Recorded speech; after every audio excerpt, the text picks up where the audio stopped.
So the last few episodes have been a little on the negative side, right? Focused on things that are not so great in the world of video games. And there's room for that, sure. A lot of problems worth covering, but there's also good stuff, and maybe it doesn't always get the right attention, partly because so much of the commentary and the problems being commented on have been coming from older, grumpy guys confused by change like, well, me. So this week, sincerely, 5 whole things that are just honestly great about the new and current world of video games right the hell now.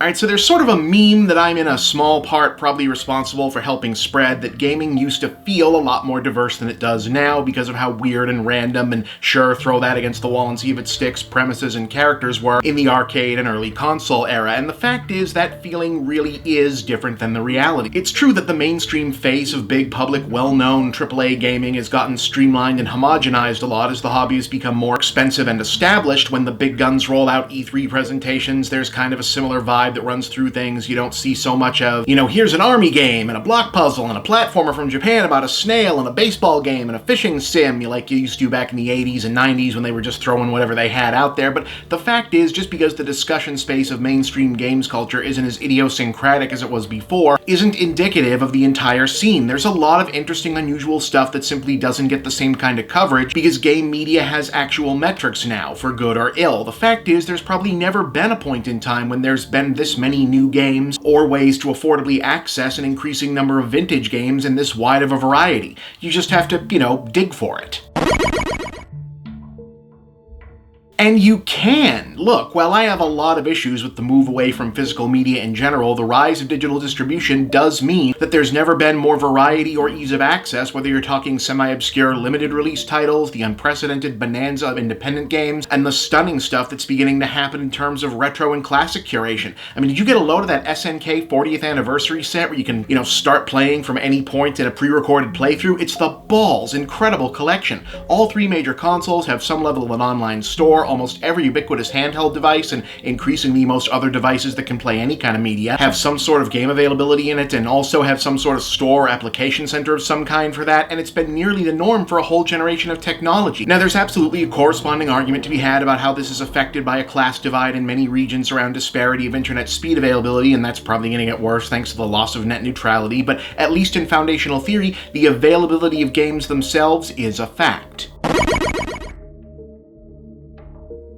Some people will always insist on seeing this as a problem. As far as I'm concerned, though, as nostalgic as some may be for the secret underground club atmosphere of 80s and 90s gaming, on the whole, gamers are a lot better off now that the hobby is an 8 to 80 pastime. Never mind that it's just nice that so many people can share a widely applicable common interest, but even if your gaming focus is narrowly self-interested in hardcore gaming and your own access there too, one of the reasons, for example, that dumb controversies associating games with real-world violence and threats thereto has been relegated to a relic of the reactionary past is that a mainstream culture isn't as panicked by something it actually has experience with and actively participates in. Plus, it's just, nice. Don't believe me? Watch how many people get all sad when Nintendo inevitably does a mini version of the Wii in a couple years because the big thing they remember is their grandparents really liked Wii Sports back when. Some of you are tearing up right now because you hadn't thought of that before, I can already tell.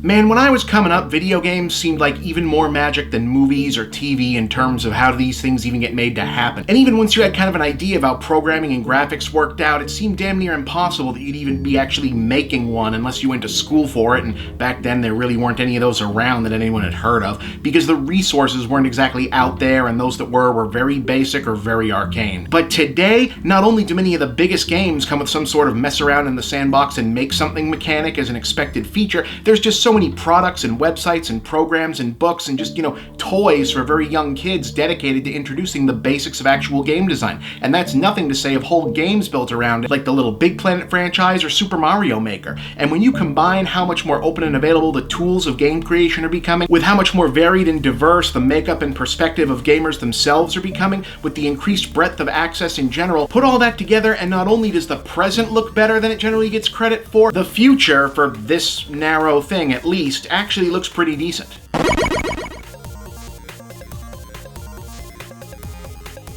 Hell yeah, I can! What?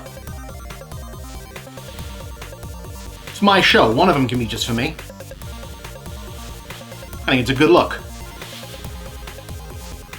Never mind what it cost.